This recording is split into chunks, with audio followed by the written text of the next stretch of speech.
Selain dari itu, Datuk Pengerusi, ini mengenai 04300. Saya heran. Iaitu Institut Latihan Perindustrian di Bung Tepal. Apa tu? 10 tahun dulu, Tan Sri, di Dewan ini, Menteri telah beri aku janji, bukan kepada orang lain, kepada saya, di Hansard, di report, bahawa tanah warisan rakyat India akan diambil oleh kerajaan kementerian ini dan satu institut akan dibina, dinamakan Institut NTS Arumugam Pillai. Saya lagi ingat 10 tahun dulu semasa bajet selalu dimentionkan NTS Arumugam Pillai. Dan kerajaan kata ini adalah satu di antara 3 mereka memberi aku janji akan menunaikan kepada masyarakat India. Nombor 1, institut itu selalu ni akan dinamakan NTS Arumugam Pillai. Nombor 2, seberapa yang boleh kelebihan pekerja-pekerja di institut tersebut adalah dari masyarakat India.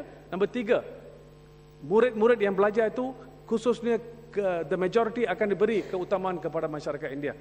Saya nak tanya kepada Yang Berhormat Menteri. Nombor 1, kenapa kerajaan sudah lalai? Kenapa nama NTS Arumugam Pillai telah disingkirkan dari peruntukan-peruntukan dibuat? Is it fashionable not to recognize the minorities?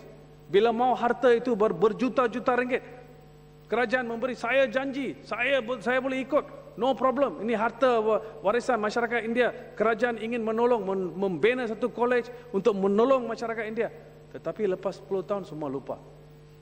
Saya harap Menteri akan serius dalam perkara ini, nombor 1, nombor 2 dan nombor 3. Saya difahamkan lecturer di sana, di antara berapa lecturer hanya 2-3 orang saja dari masyarakat India. That was a promise made.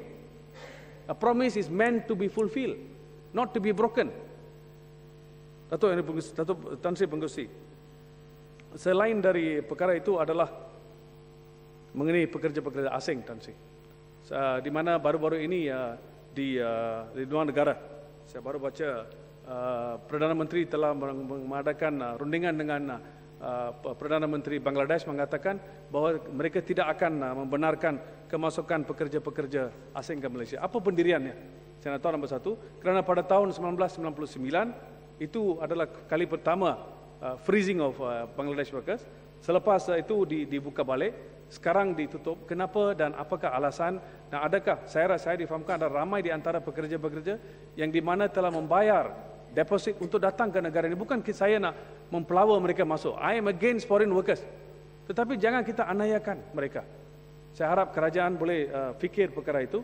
Dan berkaitan dengan ini, apakah pendirian kementerian kepada pekerja-pekerja illegal yang ada, saya difahamkan ada lebih kurang 1.2 juta di negara ini.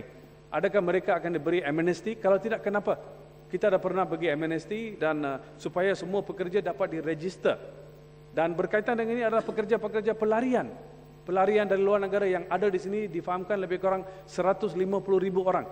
Apakah usaha kementerian supaya mereka-mereka yang ada di sini yang lebih dari 1 tahun, 2 tahun, 3 tahun, apakah yang boleh dibuat oleh kementerian? Atau cuci tangan mengatakan, oh ini bidang kuasa kementerian dalam negeri, ini bidang kuasa kementerian luar negara, ini bidang kuasa semua kementerian, melainkan kementerian manusia, sumber manusia. You must be realistic. Kita ini satu perkara yang kita boleh tolong. Dan walaupun saya boleh kata, saya sudah kata semua ini, Tan Sri, saya berkata bahawa kita tidak perlu pekerja-pekerja asing di negara ini.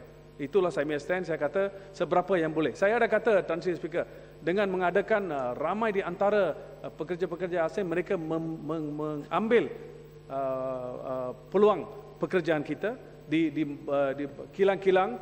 Ya, selamat datang. Di antaranya di mana pekerja kita tidak diberi keutamaan, pekerja kita diberhentikan dan pekerja asing diambil. Ada case law di industrial court, beberapa case di mana menunjukkan ini perkara yang betul. Ini bukan saya kata I'm just pulling out the thin hair. Selain dari itu, Tan Sri, betul adalah pekerja di rumah. Yang Berhormat Menteri kata mereka tidak tanya, mohon RM800. Indonesia mengatakan mereka memohon.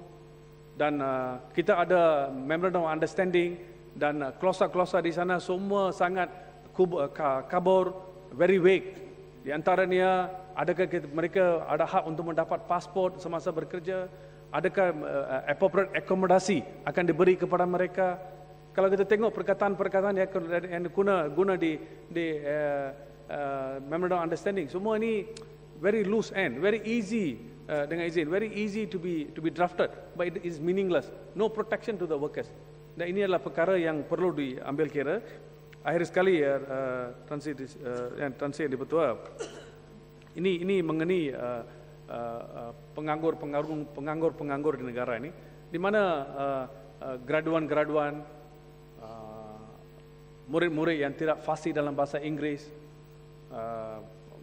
di mana ada kursus-kursus yang semestinya mereka selepas belajar menjadi penganggur. Apa yang dibuat? Ini bukan perkara yang baru. Dalam 10 tahun ini beberapa kali perkara ini telah dibangkit, di mana mismatch. Apakah yang dibuat oleh kementerian? Apakah perundingan yang telah dibuat oleh kementerian supaya kita ada satu situasi di mana bila sebelum keluar dari universiti kita, murid-murid itu telah dibook oleh kilang-kilang, telah dibook oleh majikan-majikan.